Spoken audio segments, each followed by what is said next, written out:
Bonjour à toutes et à tous et bienvenue dans ce nouvel épisode de WWE News, j'espère que vous allez tous très bien. On se retrouve comme chaque semaine pour analyser les 4 news les plus importantes de la semaine. Et on a du très lourd à la suite de ce pay-per-view de Crown Jewel qui a eu lieu en Arabie Saoudite. 4 news qui vont beaucoup se tourner autour de WrestleMania et des titres majeurs. Vous l'avez vu si vous avez vu le pay-per-view Crown Jewel, Brock Lesnar est notre nouveau champion universel. Et donc à ce sujet, nous avons de nombreuses news qui viennent de tomber et on va commencer directement avec ça, avec notre ami Brock Lesnar, une information qui le concerne. Effectivement, il a battu Braun Strowman avec l'aide de Baron Corbin à Crown Jewel, c'est donc notre nouveau champion universel. Et les sites américains rapportent que le nombre d'apparitions de Brock Lesnar devrait être très réduit jusqu'à WrestleMania 35. Il devrait faire pas plus de 2 apparitions, une au Survivor Series, donc face à AJ Styles, et la deuxième devrait avoir lieu soit au Royal Rumble ou soit à WrestleMania. Donc oui, on aurait plusieurs mois sans voir notre champion du monde, ce qui n'est pas forcément une nouveauté, mais c'est assez décevant quand même, je trouve, d'avoir une nouvelle fois un titre majeur qui est absent de Raw, surtout que Raw souffre beaucoup en ce moment. Les 3 heures sont vraiment difficiles à meubler et sans champion du monde, ça l'est encore plus. Donc c'est vraiment dommage et je comprends toujours pas cette décision de ne pas avoir donné le titre à Strowman qui le mérite selon moi.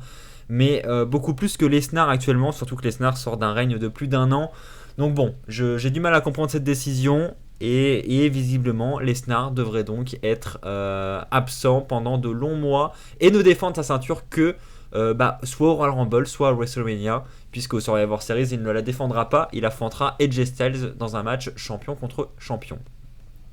N'hésitez pas dans les commentaires à partager votre avis sur notre ami Brock Lesnar. Est-ce que ça vous fait plaisir de le revoir champion ou est-ce que au contraire, ça commence un petit peu à vous gaver et au contraire, vous aimeriez bien avoir un petit peu de changement?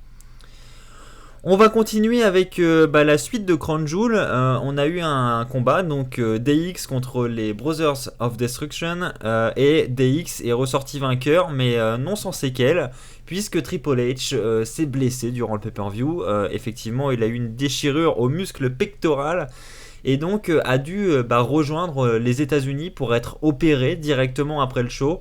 Donc voilà, il ne participera donc pas à la tournée européenne, il est directement rentré aux États-Unis pour soigner cette blessure, une blessure qui nécessitera une opération chirurgicale et qui devrait donc éloigner Triple H des rings de 5 à 8 mois minimum. Donc voilà, donc peut-être qu'il sera de retour à temps pour WrestleMania, dans le meilleur des cas, si ça se passe bien.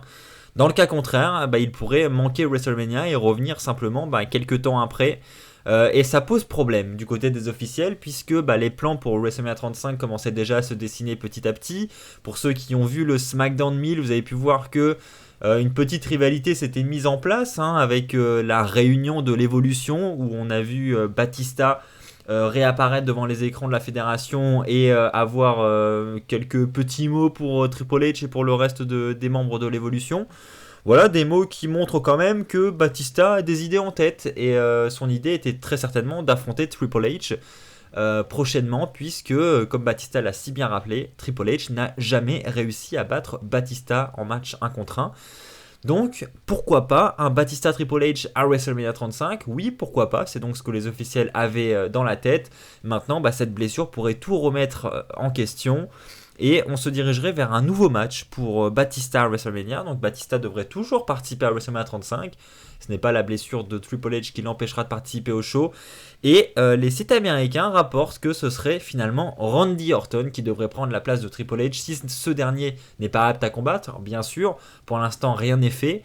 Mais si Triple H ne peut pas revenir à temps, c'est bien Randy Orton qui prendra sa place. On aura donc un combat de catcheurs des années 2000 quand même, qui ont fait leur début quasiment en même temps. Batista contre Randy Orton, un combat que certes on a déjà vu, mais je trouve que ça peut être intéressant d'avoir ce match 10 ans après à WrestleMania. Ça peut vraiment être super sympa. Donc bien sûr je préférerais le Batista Triple H, mais un Batista Randy Orton je ne suis pas contre non plus. Même si on a eu un petit avant-goût à WrestleMania 30, ça fait toujours plaisir. On enchaîne maintenant sur un autre résultat de Crown Jewel. Vous l'avez vu, on a eu des résultats un peu controversés en ce qui concerne la Coupe du Monde du catch pour élire le meilleur au monde.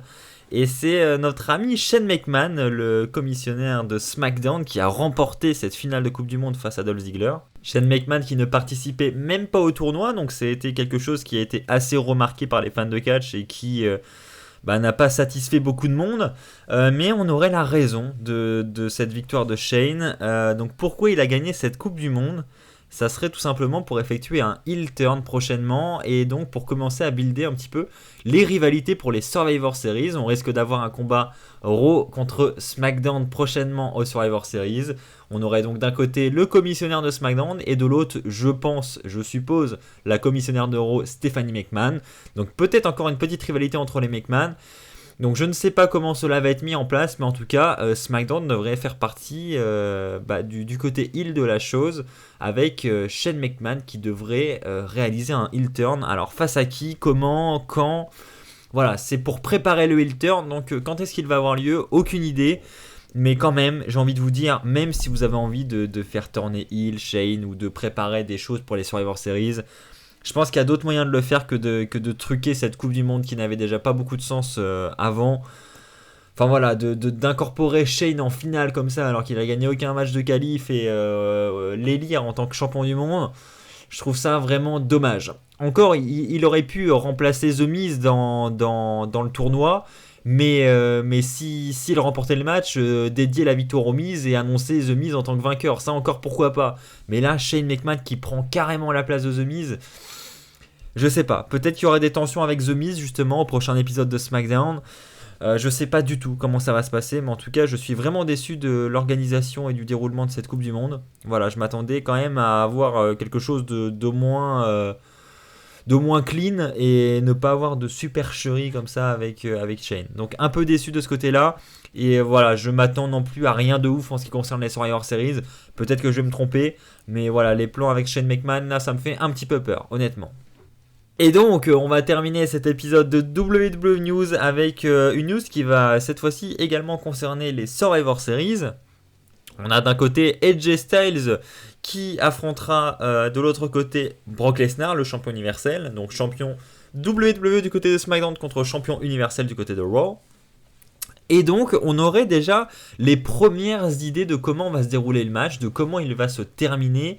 L'année dernière, on avait déjà eu ce match, pour ceux qui s'en rappellent, et c'était Brock Lesnar qui était ressorti vainqueur du match. Cette année, on va de nouveau avoir le même match, mais la fin de match et la victoire ne devraient pas être la même. En effet, il est fort probable que AJ Styles ressorte vainqueur du combat face à Brock Lesnar. L'explication, elle est très simple, c'est que, comme vous l'avez vu à Crown Jewel, du côté du titre universel, ça ne s'est pas passé comme Braun Strowman l'aurait voulu. On avait l'intervention de Baron Corbin qui lui a donné un violent coup de ceinture dans la nuque et donc qui l'a fortement handicapé pour le reste du combat. Et donc Braun Strowman n'a pas perdu son match de championnat de façon clean. Il a gagné son droit pour avoir ce match de championnat et il ne l'a toujours pas eu de manière clean. Donc il a le droit à un rematch, il a le droit à demander à avoir ce rematch et je pense que ça va passer par une intervention au Survivor Series. Du moins c'est ce que les officiels auraient en tête pour le moment, de faire intervenir Braun Strowman dans le main event des Survivor Series et de coûter le match à Brock Lesnar, ce qui nous mènerait ensuite à pourquoi pas un Strowman contre Lesnar au Rumble, ou alors pourquoi pas à TLC si Brock Lesnar finalement ferait d'autres apparitions, pourquoi pas. On verra, mais en tout cas, une chose est sûre, Braun Strowman devrait ressortir plus ou moins vainqueur de ce pay-per-view des Survivor Series en obtenant un rematch pour le titre universel. Et ça, je trouve ça cool et j'espère qu'il remportera ce match, même si je doute un peu honnêtement. Voilà, c'est ainsi que va s'achever cet épisode de WWE News. J'espère qu'il vous a plu. Si c'est le cas, comme d'habitude, n'hésitez pas à lâcher un pouce bleu. N'hésitez pas à vous abonner pour ne rater aucun des futurs épisodes. On se retrouve très très vite pour de nouvelles vidéos sur WWE Fan France. D'ici là, portez-vous bien. Et comme d'habitude, n'oubliez pas, soyez toujours très très fiers d'être fan de catch. Allez, bye tout le monde!